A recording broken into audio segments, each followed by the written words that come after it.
Karibu katika kinala cha utukufu. Hii ni Benel RTV. Usiache kusubscribe, kushare, kulike na comment. Kwa majina naitwa Evodius Edwin kutoka mkoa wa Kagera, wilaya ya Misenyi. Ni kijana mwenye umri wa miaka 30. Nimesoma shule ya msingi Nyankele, baada ya hapo nikasoma shule ya sekondari Mwemage. Baada ya hapo kumaliza shule ya sekondari Mwemage, matokeo hayakuja vizuri. Kwa hiyo baada ya hapo nikawa nimeenda Bukoba mjini kwanza kujichanga kutafuta maisha ili niweze kutimiza ndoto zangu. Baada ya kufika Bukoba mjini, nakumbuka hapo ilikuwa kama mwaka 2014 hivi. Baada ya kufika Bukoba mjini nikaanza mapambano yangu ya maisha. Nilianzia kazi za garage ya magari, baadaye maisha yakawa magumu. Nikawa nimepata mtu wa kunipa pikipiki, nikawa nimeshika ile pikipiki, nikawa naenda Bukoba vijijini huko natafuta nafaka, kuku nini naleta Bukoba mjini. Nikawa nimefanya hiyo kazi takribani kama miaka 3 hivi mpaka 2017 18.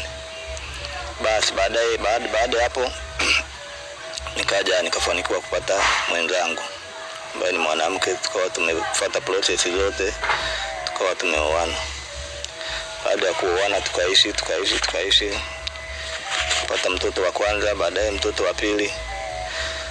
Basi hapo ndo kufikia mwaka 2021 ndo nikapata hili tatizo lililofanya nifike katika studio hizi za EFM ili niweze kuongea na nyinyi wa Tanzania.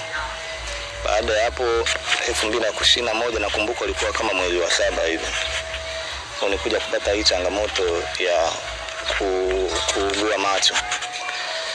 Nakumbuka kipindi hicho jicho lilianza jicho moja ndo lilikuwa lioni, jicho la mkono wa kulia ilikuwa linaona, lakini ilikuwa linaogopa mwanga, linawasha jekundu, linatoa machozi.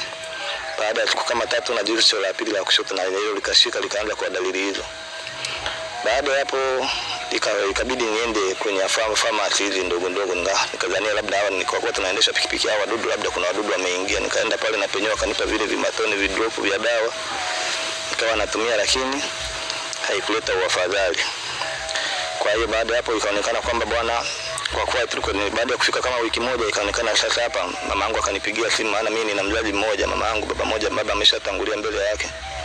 Akasema maisha ya mjini mimi sitaweza kukaa na wahudumia muda wote, kwa hiyo inabidi wewe na mke wako mjipange mfanyeje mwe huko kijijini, na sisi tutakuwa tunatoka kijijini tunafuata matibabu.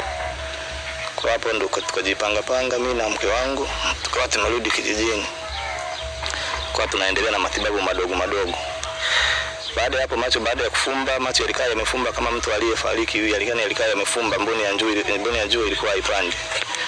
Ilipokuja kufumbua ndo yalifumbua yaoni kabisa.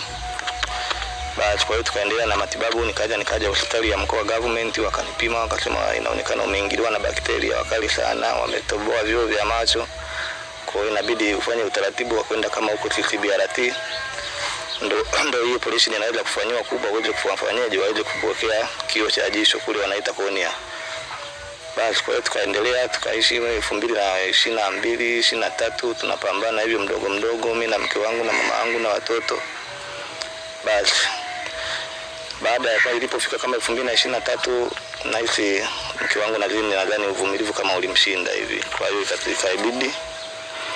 Nakumbuka siku hiyo tulikuwa ndani tumekaa, nikasikia kama mke wangu anapanga kama vyombo hivi, kama anakunja nguni. Nikamwambia mke wangu kulikoni? Akasema jana nimefua. Jana umefua? Basi baada ya mimi hapo ndo nikatoka nje kufanyaje kutoa haja ndogo. Baadaye nikasikia boda inakuja. Boda nikamuita, boda una shida gani? Hakuongea, na hisi yeye na mke wangu kuna jinsi walipeana ishara hivi. Kwa hiyo mke wangu akawa amefanyaje, amechukua mzigo ameondoka. Na mimi kwa kuwa nilikuwa pale nje, nyumba yetu iko barabarani, kuna mama alikuwa anapita, akasema wewe mbona tunasikia unamwita Mongoli wakati wewe mke wako naye mwita tunaona ameshuka na pikipiki? Maana nakumbuka alitegeshia mama yangu alikuwa ameenda kanisani. Kwa hiyo akawa ameondoka, akaniachia mtoto mdogo, alikuwa kwenye mwaka 1.5 hivi, na mwingine na mwenyewe. Kwa hiyo aliacha watoto wangu 2 na mmoja ambaye nilimuoa naye wa kufikia, maana mimi kipindi namuoa alikuwa na mtoto.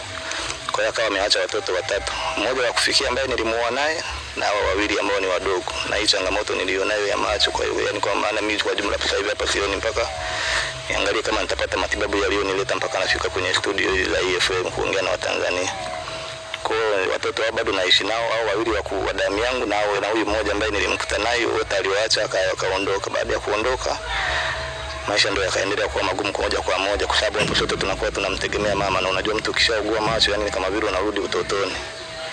Kwa hiyo kama ni mpaka uwe na mtu wa karibu wa kukupeleka kama ni haja ndogo au haja kubwa, mpaka wawe na mtu wa kukufulia, mara kupe chakula ambacho ni kisafi, mara nini, yani mambo ni mengi. Kwa hiyo maisha yamezidi kuwa magumu, napambana. Mama yangu na mwenyewe kama alivyo umri umeenda, sasa hivi ana miaka 56 na yeye anasumbuliwa na miguu kidogo inamsumbua. Kwa hiyo inakuwa ni changamoto kupambana na kazi zote, mara aje atufulie, mara atupikie chakula, mara atafute hela ya sukari, mara watoto waende shule. Kama huyu watoto wengine, watoto wangu wote wameshaanza shule, na huyu mdogo na huyu aliyemwacha wote wameshaanza shule, wengine wako awali, mwingine darasa la 3. Kwa hiyo inakuwa ni changamoto kwake, na mimi mwenyewe nahitaji mtu wa kukaa naye karibu.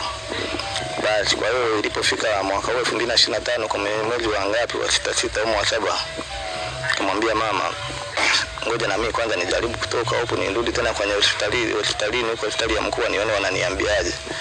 Kajichanga huko, akapata kinauli kidogo, nikawa nimeenda Bukoba mjini. Baada ya kufika Bukoba mjini kwenye hospitali ya mkoa, wakanipima, wakaniambia jaribu kwenda CBRT huko Dar es Salaam, ili jicho lako ndo macho yako ndo yanaweza kufanywa operation.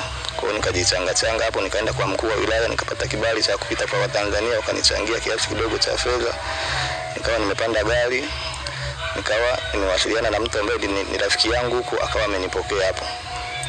Baada ya kunipokea, tukafanya utaratibu. Kesho yake tukaenda hospitalini CBRT, tukaonana na daktari, tukalipa gharama kidogo za kuonana na daktari kama 50,000.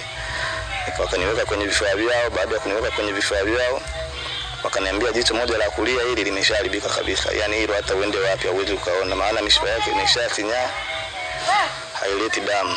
Wakasema lakini hili la kushoto hili ndio unaweza ukapambana nalo, likafanyaje, likaona. Kwa sababu ndio maana unakaa unatuambia unaona mambo ya mwanga nini, rangi, kwa sababu hilo mboni bado inarusha mwanga na mishipa yake bado inavuta damu, lakini hili la kulia limeshaharibika kabisa. Kwa hiyo na hili inabidi uliwahi. Kwa hiyo wakaniambia gharama zake jicho moja linaweza kuwa milioni 6. Na mimi huko nilikuwa nimetoka nimejichanga kama milioni 2,200,000 hivi, nikatoa na nauli na nini. Kwa hiyo kama hivi kama iko moja au tunaweza tukasema 2 kwa jumla. Kwa hiyo bado kuna kiasi bado kinahitajika. Ndio maana nimekuja hapa hii FM mweze kunisaidia angalau na mimi niweze niangalie kama nitaponyesha hili jicho langu moja nikarudi katika hali yangu ya kawaida. Kaweza kuwalea wanangu na huyu mtoto niliyeachiwa na mke, na yeye nikaweza kumlea ili niangalie kama maisha yangu yataweza kuendelea, na mimi nikaweza kufanyaje kuwalea wanangu. Kwa hiyo ndio maana nimefika hapa kwenye studio za EFM kuongea na Watanzania ili nione kama mtaweza kunisaidia na mimi nikaweza kupambana na hili jicho moja nikarudi katika hali yangu ya kawaida.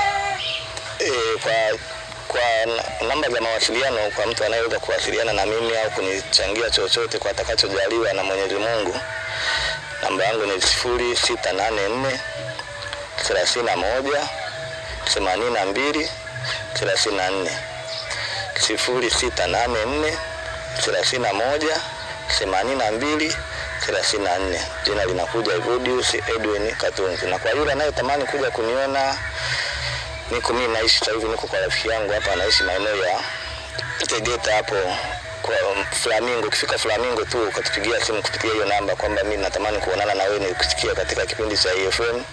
Tunafika hapo tunaonana, tunakaribu sana, mmoja kunisaidia na mimi niweze kuangalia kama nitarudi katika hali yangu ya kawaida, na mtakapotoa Mwenyezi Mungu awazidishie.